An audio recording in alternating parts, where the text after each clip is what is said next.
Maaliif an buloo kalaa qoy sababiinoo? Wanti sisi barreessituu hin jiru taate. Wanti sisi barreessituu hin jiru. Yoo bilookiin godhatu waa lama gadi. Yaa isii bilookii gochuu dhiisu. Tokko yoon ittiin hin haasa'in yoo namni zimmiree dhufe natti barreessee jedhee dirqamatti gaafatamamuu qabaa qoy. Nama tokko dhufee natti haasa'an akka nama tokkootti ani akka nama tokkootti sitti hime waan akkasiitii siin jedhee an ofii kootiin mootuun itti haasaa jiraadde an naman ittiin haasaa rutu ta'e maal gochan sitti himamee qoyan. Barreessaa siin amma yoona. Jechuun ani quban qabu an natti barreessinii jedheetti meera ani afaan tokkotti meera wanti natti barreessituuf hin jiru an nama bultii qabu kanaafiyyuu wanti natti barreessituuf hin jiru jedheen. In buloo kuun siin jedha waan ittiin haasofne bara waan ittiin haasofne wanta buloo kuuf hin jiru yoon itti haasa'e isaa ani immoo.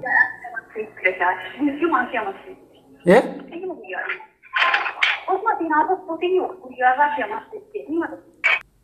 Suuraa ergitiin jettee rabbi sodaatuuti.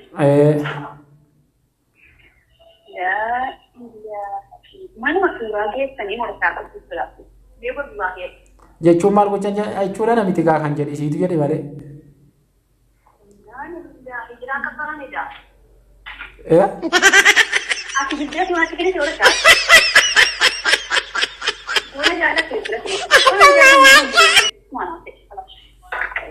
Bilbila siin kennu hin buloo kuus wanta fiddumaa inni shari'aan silaa hanga fudhee eeyyamaa jennaan jenne immoo malee.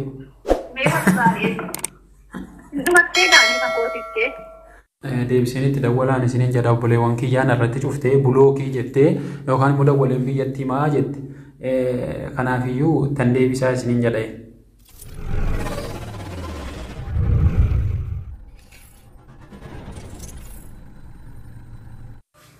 السلام عليكم ورحمة الله وبركاته. أكم جرتو كبجمتوتا وردفتوني channelii Rashad Tuubii jalatti argamtan marti keessan nagaan rabbii bakka jirtan isinii baay'atu isiniin jecha namoonni channelii kanaaf haaraa taatan like subscribe share gochuudhaan yaada qabdanu koomentii kana jalatti nu barreessuudhaan yaada keessan nuuf qoodaa isiniin jechuu barbaada.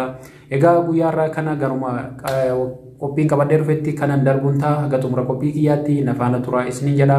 Guyyaarraa kana maal qabattee dhufte jechuun keessanis hafan ta'u egaa pirankii wayii haati manaa kiyyaa bilbilaan hin beekne narratti bilbilaa turte narratti barreessaa turte gara WhatsAppitiin kanarratti ani immoo bilbila kana qalbiin kan goosna shakkee tarii isii ta'uun ol laata jechuudhaan illee bilbila sana hordofaan ture ilaalaan ture garuu boodarraa bilbilli kun eenyuun akka ta'e nan bare. Saniifiyyuu anatu pirankii taamoo isiitu pirankii taa kan waliin ilaallu taa haga xumura qophii kiyyaatti nafaana tura. Isiin garuu nafattanuudhaaf dhufte namaan haasa'amoo namaan hin haasa'u nama janajjanamoo hin janajjanuu kan irratti hundoofteetiyyi nafattanuudhaaf bilbila ani hin beekneen dhuftee jechaadha. Ani immoo deebii akkamiin deebisaafii ture bilbila sana keessatti isiniin jedha. Egaa viidiyoo sana waraabeen jiraati sagalee kanatti aanee ka dhufu ta'a haga xumura qophii kiyyaatti nafaana tura. Like share gochuudhaan na bira dhaabbadha isiniin jedha. Egaa hundi keenya yoo haadha manaa keenyaaf amanamaa akka taanu abdiin qaba. Viidiyoo kana keessatti immoo maal akkan jedheen maal akka haasofne gara xumuraatti kan beektanu ta'a isiniin jedha. Anatu pirankii ta'eedhaaf isiitu pirankii ta'e kan waliin ilaallu ta'ati haga xumuraatti nafaana tura. Egaa warri gara TikTokii kootii jirtan gara YouTube chaanaalii koo Rashad Tuubii jedhaati seentanii argachuu dandeessu isiniin jedha. Deebiseen itti dawwalaan isiniin jedha obboleewwan kiyyaan irratti cuftee bulookii jettee yookaan immoo dawwaleen biyyatti himaa jette. Kanaafiyyuu tan deebisaa isiniin jedha.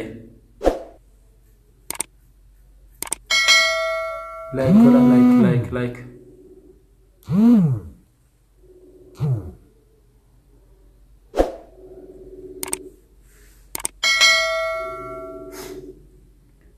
Halo. Bulookeera. Wallahi. Bulookeera maa bulookeettee mikalas qaalii walii gochuun egaa dirqama waan ta'eedhaaf. Jechuun kakannaa immoo dirqamaa reemaa edda bulookii jettee bulookee kana jaalamoo wanni itti feetu maa inni laa. An akkan si yaallu ni beektaa mi koyi akkan hin janajjanne amma dura amma akkatti wajjiniin jiru ni beektaa mi an nama hin janajjanu. Eebbo an nama siif haaraa miti innati akkas gootu maalii wadhaa.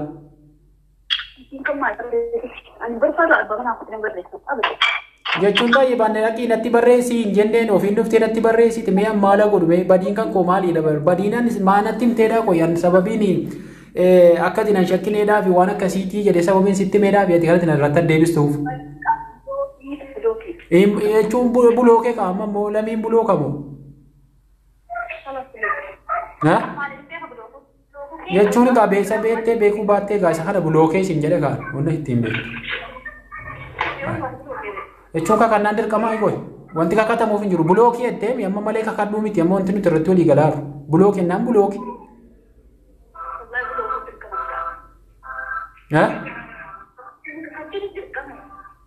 Ma yoon bulookuu dhiise immoo maaltu dhufa silaa?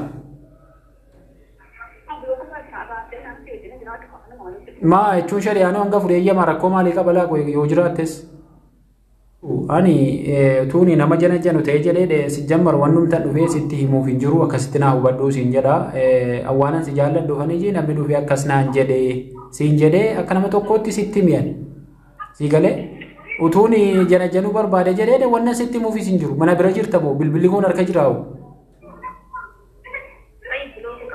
bulookee qalama bulooka mooreen iddan sila sitti mee jedhee lama bulooka maa bulookiin lama jiru kan tokko malee beekon sila waa isaappiidha. Garuu abbicha dhufee naasa'e kana yoo baruu barbaadde jettee isin barsiisa wal beektus ta'a maal beekama yoon.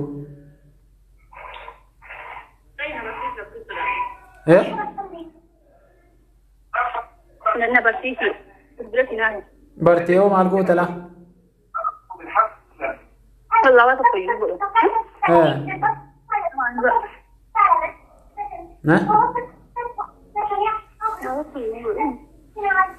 Ini mau ke apa? Suuraan isin jettee beeku.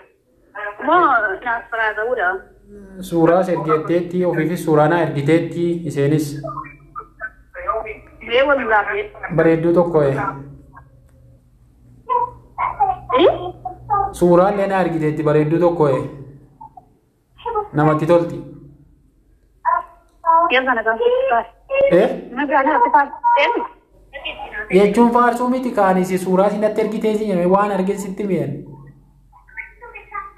Allakoosii sitti erge jennaan sitti himuu dandeessi.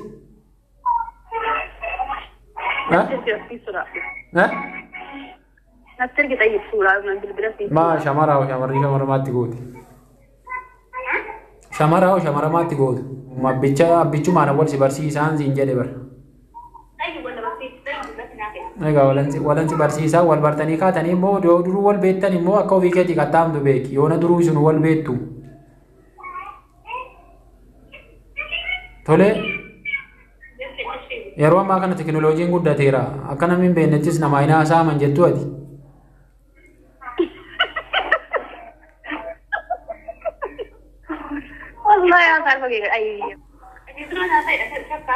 Jechuun isin namaan haasa'e miti kaa nuti ragaa malee waan dubbannu.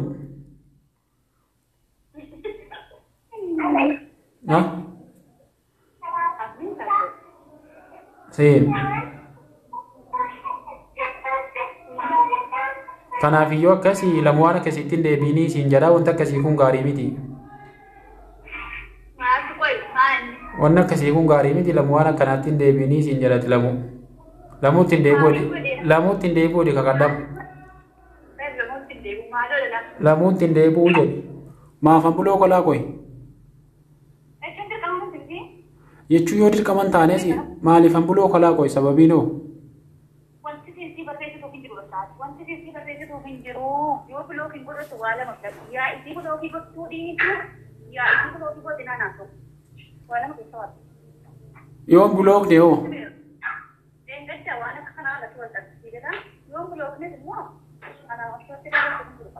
Nama tokko yoon ittiin haasa'in yoo namni zimmire dhufe natti barreessee jedhee dirqamatti gaafatamuu qabaa qoy. Nama tokko dhufee natti haasa'an akka nama tokkootti ani akka nama tokkootti sitti hime waan akkasiitii siin jedhee ani ofii kootiin mootuun itti haasaa jiraadde ani naman ittiin haasaa ruutu ta'e maal gochan sitti himamee qoyan inni akka galatti nama shakkitu.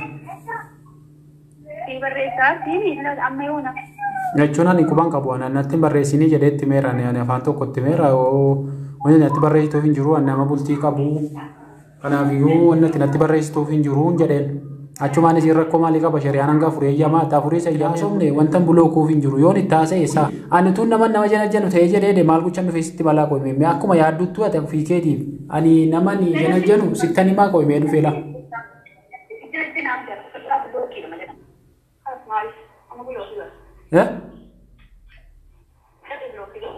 Blookii gochuun dirqamaa ilaa yoo nama tokko ittiin haasofne wanti dirqamaa jiru wanti humnaan jiru yoo blookii gochuu dhiise wanti kun waan humnaan ta'uudhaa sila.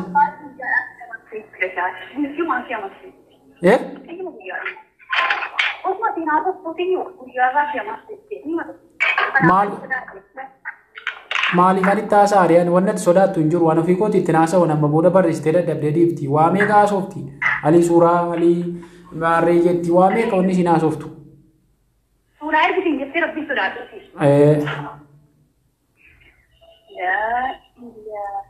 Manuma suuraa geessanii morkaa qabdu sodaatu.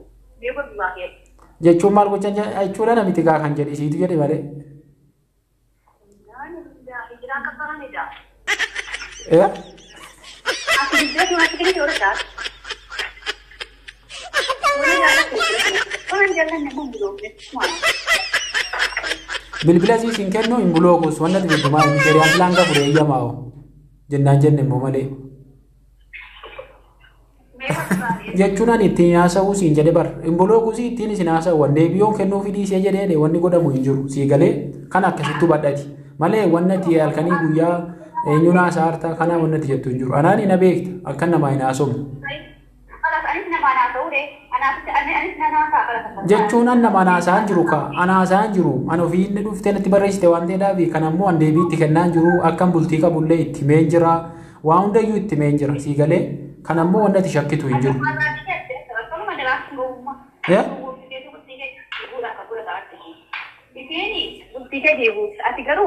Maaliif diigdidha? Bultii koo maaf diigdi koyi?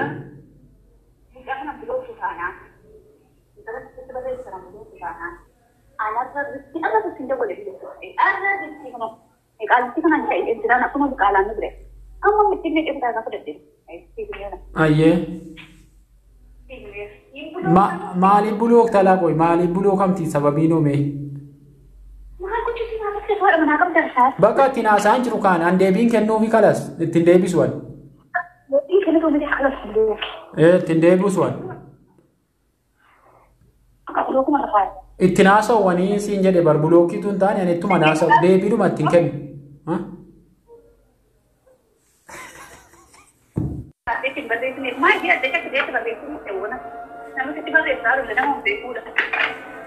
Namatti beektura namni natti barreessaa jiru situtti kennee?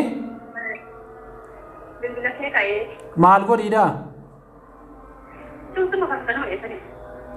Maa ta'e maa madura nan beektu atani nama jana janaa jiru madura soona beektaa waa nama haaraa miti yoo.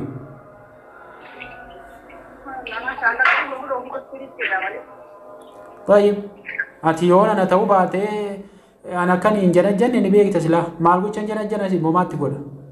Kan rabbiin naaf kenne ati ni geessa alhamdulillah sanii achi immoo kan biraamaatti godha. Jechuun isinis gama yaanis isin buloo kuusis naa ta'e sana wal dhabeessite sibiira naqaadhe yaade. Laa yaada akkasiin qabu'an. Nama narraan beekne tokko har'uma kaamee har'uma yamaarree koo achumaananii yeroo baay'eellee wanni isin nyaatu nama akkasiiti nama maalummaa isaa hin beekne zimmettanii majaalala keetti liggettanii buutaniitu maallaqa keessanillee waan isin qabdan isinirraa nyaateetii karaarra bu'aa isin sakkanaafeetu malee isa dhugaa isinitti hin feetanuu jedheen barreeffama dheeraa wiifaa barreessee fi deebisee fadhisiidhaan nama tokko yeroo wajjiniin bultii baawachuudhaa deemtu.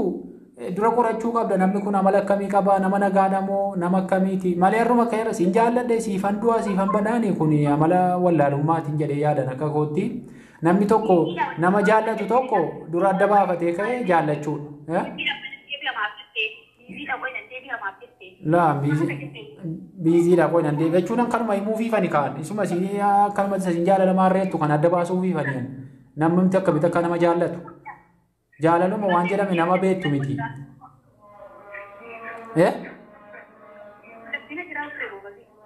Maali barreeffamichatti kan kee fakkaata jechuudha kanattan baree.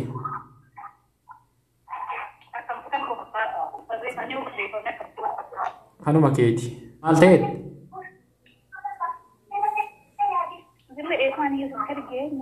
Kan barreesse suma miti? Kan barreesse ana garuu jechuu illee TikTok irraa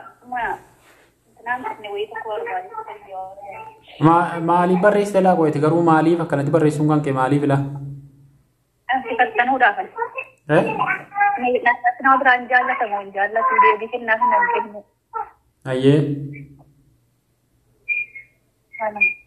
طيب أموري.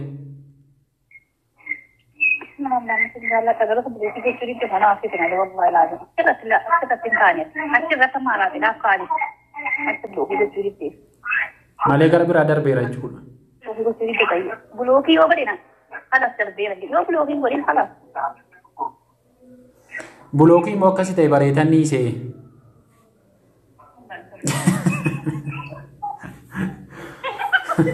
لكن بس إيه؟ إيه؟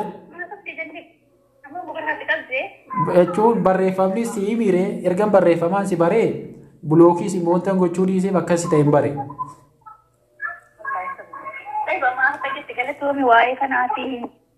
Jechuun egaa waan biraa jechuun egaa manaa kiyya hin jiraare. Utuu galbii tokko ergitee naa dhumateera. Maali? Mataan natti ka'a. Maali? Inaarta jechuudha.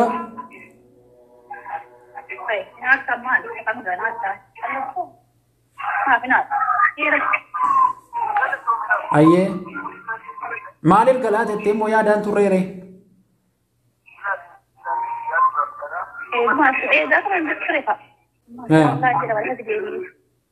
Egaa piraankiin kiyya guyyaarraa kana fakkaataa isiniin jedha obboleewwan kiyya egaa isinii hin beekuna seetiitii narratti hojjetaa turteen isiniin jedha ani immoo bilbilli sun akka isii hirka jiru akka kan sii ta'e nan beekaa garuu bilbilli sun kan bilbilan beeku miti ture ammoo erga isiin akka kan sii ta'e bareetanii isii irratti deebisee piraankii itti hojjetaa ture isiniin jedha kanaafiyyuu qophiin koo warraa kana fakkaataa isinii kana piraankii gochuu yaaddee nafattanuu yaadde gaasiin piraankii dhawutuun taane shamaraan inaasaa moo inaasa'u jetteetiyyi narratti yaadde turte garuu isiidhaaf hin milkoofne isii irratti han deebisee jechaadha kana fakkaataa waan dhaggeeffattaniif galatu. Tanuu sagantaan qophii guyyaa koo warraa kan piraankii kana fakkaataa isiniin jedha egaa viidiyoo kana laayik sheer gochuudhaan akka na jajjabeessan isiniin jedha waan dhaggeeffattaniif galatooma. Assalaamu alaikum warahmatullaahi wabarakaatu.